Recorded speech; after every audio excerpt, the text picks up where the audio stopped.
Olá, pessoal. Faz um bom tempo que a gente não se vê por aqui.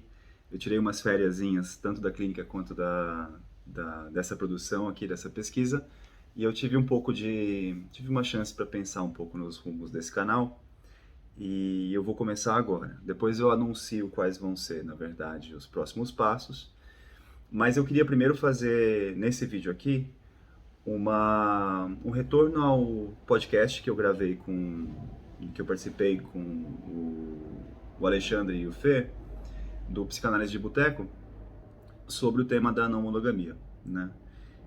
Especificamente, tem um momento do podcast que ele cita a Joyce McDougall, no Em Defesa de uma Certa Anormalidade, que é um livro bem interessante, é um livro bacana, especialmente por uma mudança no discurso da própria Joyce McDougall, que vai servir para embasar o que eu vou falar para vocês aqui agora.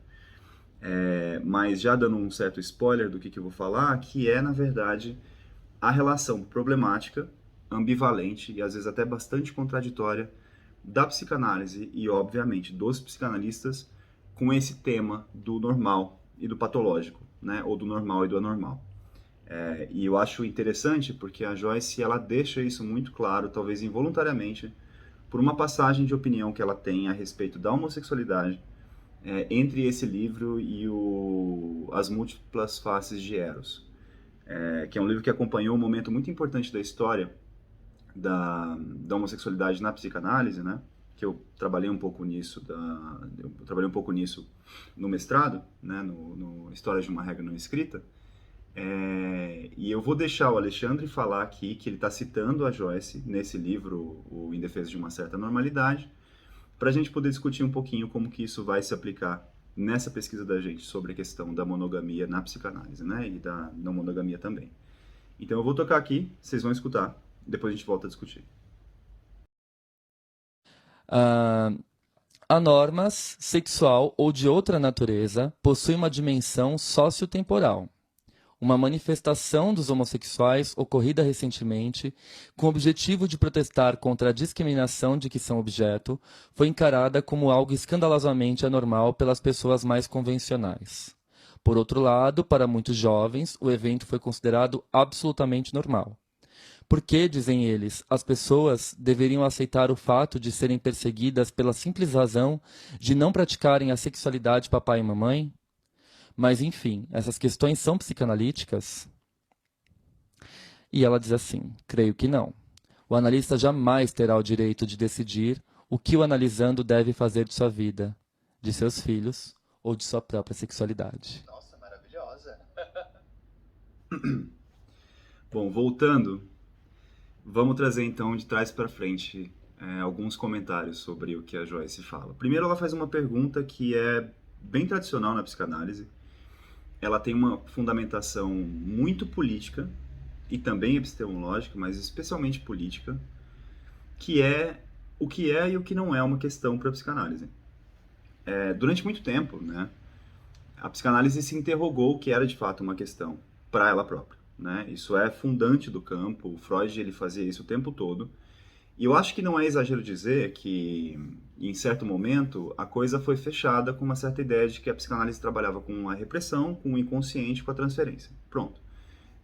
Tudo o que aparecia de conceito em cima dessa fundamentação era, sim, uma questão psicanalítica.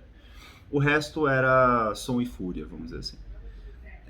Só que isso não é bem verdade, né? Até porque a psicanálise e os psicanalistas fazem do mundo e tudo aquilo que é manifestação ou está em interlocução com a subjetividade uma questão para a psicanálise, por exemplo, o tema dos grupos, o tema do fascismo. Não é à toa que a gente tem visto muitos psicanalistas trabalharem a questão do fascismo, né, que é um tema infelizmente tão atual, é, com as ferramentas e o método psicanalítico, né, e os conceitos psicanalíticos. Então acho que primeiro que é sempre importante perguntar por que se faz esse tipo de interrogação, se é psicanalítico ou não.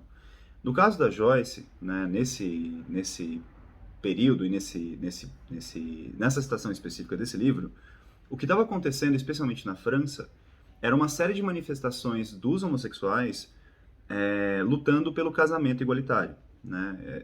Era um tema que acho que até hoje para a gente ainda é bastante importante, mas foi muito mais importante há 20 anos, né? Acho que uns 20, 30 anos, porque não havia acesso, né, aos dispositivos legais do Estado que asseguravam um casamento com os mesmos direitos de um casamento hétero para pares homossexuais, né, mulheres e homens.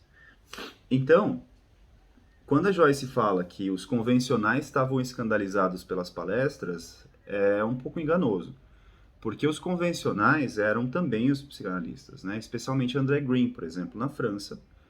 E ela também estava radicada na França nessa época.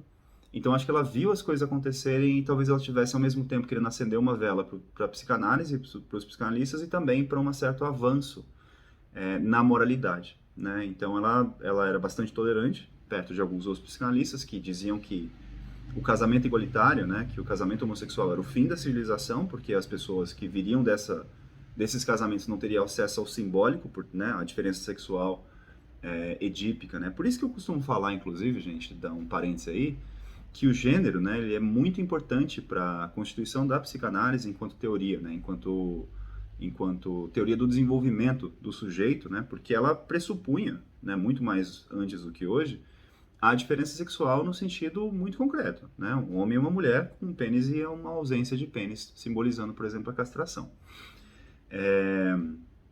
Então, o que ela dizia era, bom, os convencionais estavam aí dizendo que isso não poderia acontecer. A psicanálise dizia isso, né? Os psicanalistas diziam isso em nome da psicanálise, ou seja, o que eu coloco como fundamental aqui é dizer, por mais que se queira disfarçar a teoria do inconsciente, né, como algo atemporal e não sujeito à história, ela nunca vai deixar de ser sujeita à história e aos movimentos da história, né? Especialmente no tema da moralidade, que muda de época em época, que muda o tempo todo, e que a gente espera que está sempre progredindo, mas não é bem verdade. A gente sabe que os retrocessos são talvez muito mais frequentes do que os progressos. Então, só para também embasar um pouquinho disso, eu trouxe uma outra citação do mesmo livro, Em Defesa de uma Certa Normalidade, da Joyce McDougall, para mostrar que ela mesma se contradiz quando ela diz, na verdade, sobre quais anormalidades, vamos dizer assim, ela diz que é possível tolerar na psicanálise, né? Defender na psicanálise. Bem na introdução, ela diz o seguinte, é costumeiro dizer, com poucos dados de observação, para suportar esse tipo de contestação, que as perversões, outras, além da homossexualidade, portanto, a homossexualidade é uma perversão para ela, nesse momento, estão limitadas ou circunscritas ao sexo masculino. Apesar de poder ser defendido que a homossexualidade é, em algumas maneiras, distinta das outras perversões, a homossexualidade exclusiva e organizada contém muitos das mesmas características essenciais na medida em que a economia libidinal é narcísica, né, e também o processo edípico está concernido, né, é pertinente a isso. Ou seja, isso apresentando um capítulo especificamente sobre homossexualidade feminina. O que ela está dizendo é que, e isso é uma coisa bastante comum nos psicanalistas, o que ela está dizendo é que a homossexualidade não pode ser considerada uma sexualidade verdadeira porque ela não envolve o outro, ela não envolve a busca do objeto, né, externo, da alteridade. E isso assim, é muito comum nas discussões psicanalíticas dos anos 60, 70 e até a década de 80, quando isso começou a ficar muito, muito problematizado. Por excelência, a homossexualidade era um exemplo de perversão, porque ela tomava o outro como objeto, um objeto completamente impessoal, para pura satisfação narcisista, né, do sujeito que estava buscando esse objeto falseado, vamos dizer assim, sabe? Tipo, então era uma falsa busca pelo objeto, então era uma falsa sexualidade. Ela vai mudar essa posição num livro da década de 80 chamado As Múltiplas Faces de Eros, quando ela introduz o conceito de neossexualidades. Depois, se vocês quiserem, eu posso trazer um pouco mais sobre isso. Eu preciso voltar a ler o livro, inclusive, que eu li faz muito tempo. Mas o ponto é um pouco desse, né? Ela não assumiu que essa discussão aconteceu, ela só introduziu uma nova teoria, se colocou como uma mulher um pouco mais, uma psicanalista mais progressista, e isso é problemático. Por quê?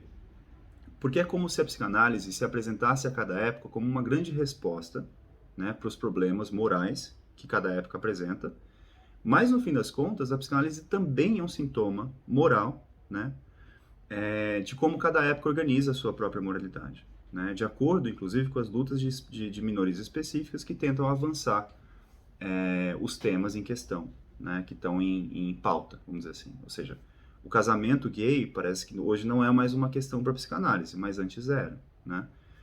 Então, o que eu quero apresentar para vocês é que, na verdade, a questão da monogamia, como ela tem sido questionada hoje, acho que muito mais na prática do que na teoria, né, o que é interessante de se pensar, porque a gente também, enquanto psicanalista, a gente pode se apresentar como alguém, né, como pessoas, como disciplina, que tem ferramentas interessantes para poder pensar, né, os movimentos, os fluxos da história e da subjetividade, e também se pensar enquanto teoria, né, enquanto clínico. São essas as duas faces, né, que eu vou tentar abordar a partir de agora, tentando misturar e tentando colocar em jogo tanto a psicanálise quanto a questão da monogamia nesse diálogo possível, né? Porque eu continuo sustentando, né? E eu vou tentar, essa é a grande linha que eu vou tentar sustentar a partir de agora, né? Que eu vou tentar construir, que é como a monogamia é fundamental para a psicanálise enquanto teoria do sujeito. E também, né? E agora dizendo mais como clínico, como a gente escuta o sofrimento do sujeito que é relativo à normatividade. Porque quando a gente fala de gênero, né, e a gente escuta, por exemplo, masculinidades, feminilidades ou mesmo transexualidades, né, tipo, para dar um exemplo, a gente está o tempo todo se interrogando em relação à relação do sujeito com a norma, né, com a normatividade. E não é só do sujeito que está falando, né, não é só do analisando, é também da gente, né, enquanto sujeitos históricos. É por isso que eu acho fundamental que a psicanálise se localize na história, como uma subjetividade, os psicanalistas enquanto subjetividades, e a psicanálise como saber sujeito à história e às normatividades específicas de cada momento, né, de cada momento histórico. Porque isso, de fato, apesar de alguns aspectos mais universais, os aspectos particulares estão sempre mudando, né?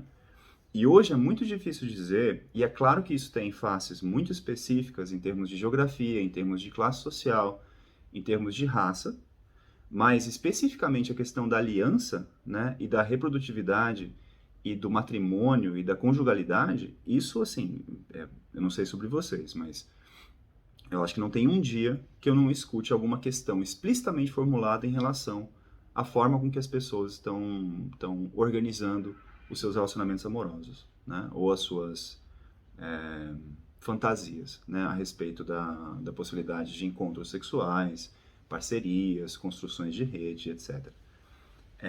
Então, como clínicos, é fundamental que a gente pense isso, né, para a gente não fazer distorções importantes a partir da nossa posição histórica de sujeitos, né, no que a gente está escutando, e sempre vai ter distorções, porque a distorção é o próprio encontro, né, a gente tem um choque entre duas subjetividades, no mínimo, né, quando a gente está escutando o paciente. E também como pesquisadores da subjetividade, é importante que a psicanálise comece a se posicionar, comece a escutar, comece a interrogar seus próprios pilares no respeito específico, com respeito específico da questão da monogamia e agora, tipo, também da crítica à monogamia. Assim como ela fez, assim como a Joyce fez, não avisou, a respeito da homossexualidade. Então eu espero vocês nos próximos vídeos, espero que esse não tenha sido tão confuso, mas eu acho que foi um vídeo importante para organizar esse canal, e eu vejo vocês logo mais. Até!